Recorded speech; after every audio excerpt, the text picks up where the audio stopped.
Like, share and subscribe for more great Cobra Kai content. Turn on notifications to never miss another Cobra Kai video again. Get this video to 100 likes if you would like us to keep putting out more Cobra Kai videos like this one. Please share this video on Instagram, Facebook, Twitter and other social media platforms to help new and old Cobra Kai fans find this video. Today's video was written by Rose Sherlock 22. Remember to support the writers on social media. And now let's begin. Robby was good at running. He'd won the district track meet for the 50-yard sprint when he was 12. He ran when his mom left. He ran away from his father. And now that he's done the unthinkable, he ran. His thoughts tumbled over each other, each one more desperate than the last. What have I done? I need to leave. I need to go far, far away where I can never hurt anyone. He ran past the police, past barking dogs, past abandoned buildings. He ran to his home, his safe place, his comfort, the dojo. His head was pounding, his muscles burning, and God, he couldn't breathe. He looked around the dojo, hand gripping his chest as he tried to gain control. The calm face of Mr. Miyagi stared back at him. He knew what he needed to do. He knew where he needed to go. Daniel LaRusso paced the living room, anxious for news. Sam, who'd been discharged from the hospital 3 days ago, was sound asleep. Amanda and Anthony had gone out for groceries. It had been a week since the incident at school, and he's had little time to reflect on what had happened. Miguel was still unconscious, and no one had heard from Robby since the fight. He couldn't believe what Robby had done. Daniel was supposed to be his teacher, his sensei, and he failed. There is no such thing as a bad student, only a bad teacher. The words he used to comfort Robby were now thrown back at his face. Robby had gotten so angry, and he lashed out because Daniel failed to teach him how to control his emotions. He needed to make this right. He needed to find Robby.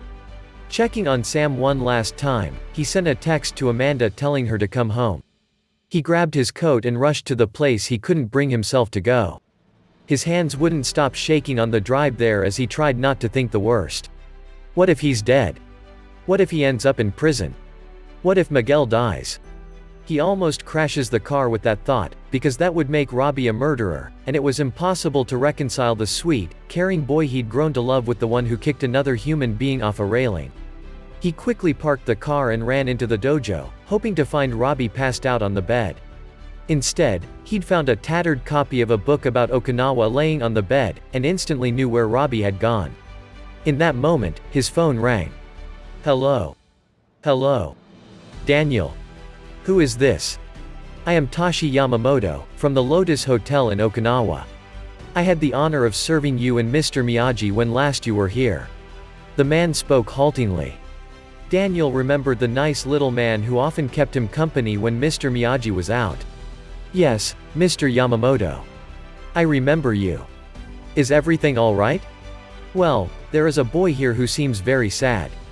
I see him practice kata, exactly the way you did, by the cliff, but he stand too close to the edge.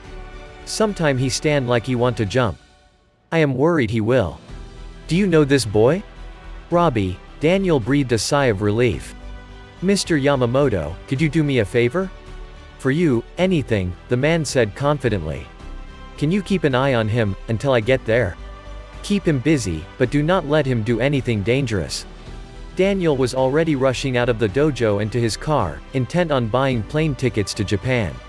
He had already failed Robby once, he would not do so again. 18 hours later. Robby stared at the sea as he tried to gather up enough courage to jump. He had come here every day and did kata for hours on end, but nothing was working. He couldn't get rid of these thoughts, these awful feelings. He is a horrible person, and a stupid one for ever thinking he could change. Everything he touches he breaks, and he always disappoint everyone around him. He doesn't deserve to live for what he did. A man who is worth 100 times more than he is probably dead. He's caused such pain and suffering to Miguel's family, to his dad, to Sam, to Mr. LaRusso. He needs to get out of here before someone else gets hurt. It's so quiet he almost doesn't hear it, someone calling his name. Robby, a voice called out from the wind. It sounds like Mr. LaRusso, but he knows Mr. LaRusso doesn't care about him enough to come. He has his own daughter at home, why would he care about Robby?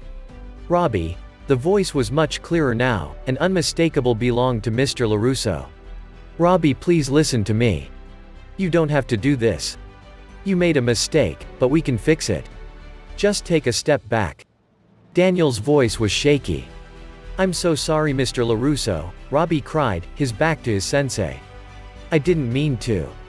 I know you didn't. Just please turn around. Daniel walked closer, careful not to make too much noise. Look at me, Robby.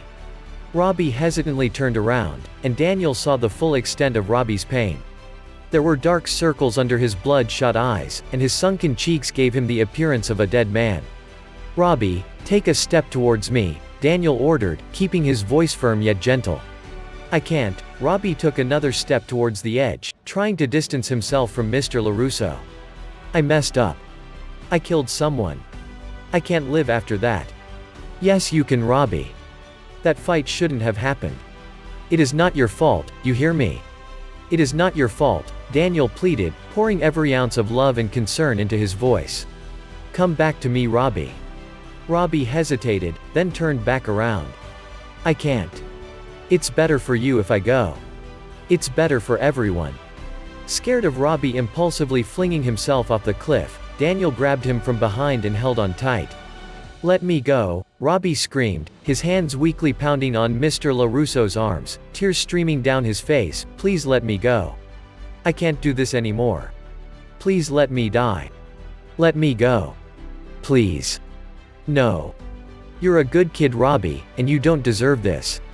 Daniel held on even tighter, muttering soothing words in Robby's ear. Eventually, the sobbing stopped, and the punches subsided to light taps. Robby had passed out from either the mental exhaustion or the sleep deprivation or both. Stroking the hair off Robby's face, Daniel picked him up, surprised at how light he weighed, and walked back toward the hotel. Now to call Johnny. Let us know what you think in the comments. Like, share and subscribe. Turn on notifications to never miss another Cobra Kai video again.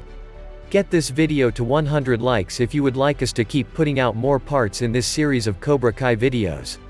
Please share this video on Instagram, Facebook, Twitter and other social media platforms to help new and old Cobra Kai fans find this video. Check out another one of our videos now showing on the screen. And we'll catch you in the next one.